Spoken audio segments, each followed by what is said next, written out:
In a rapidly escalating series of events, the United States has issued a stark ultimatum to Iran: dismantle your nuclear program entirely or face severe military consequences.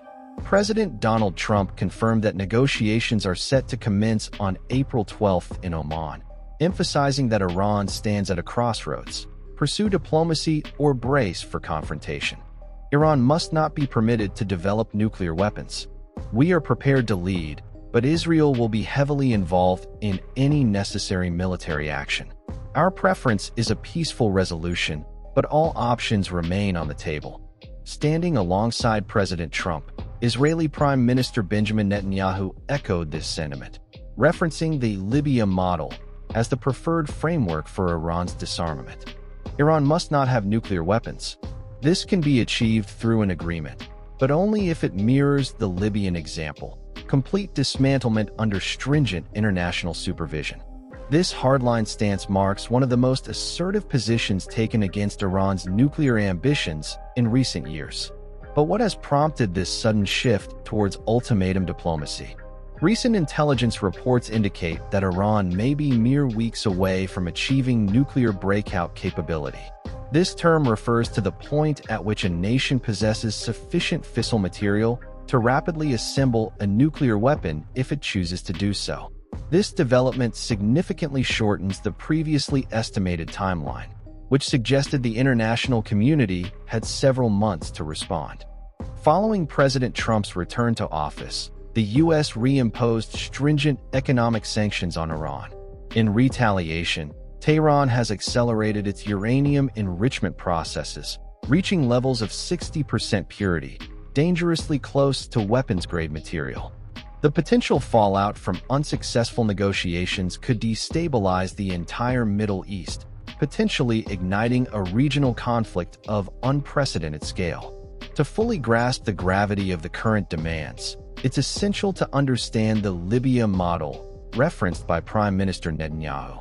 In 2003, Libya's leader, Muammar Gaddafi, agreed to dismantle his country's weapons of mass destruction programs under Western supervision.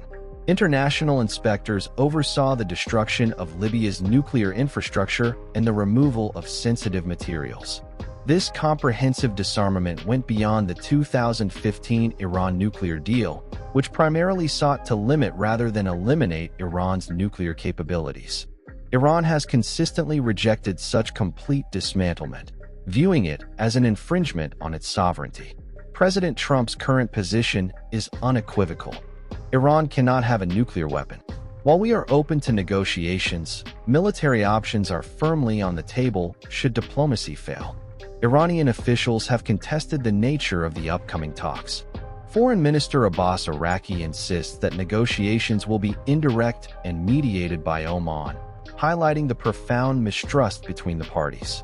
In a rare display of unity, a bipartisan Senate resolution introduced in February calls for Iran to halt uranium enrichment and dismantle delivery systems capable of carrying nuclear warheads.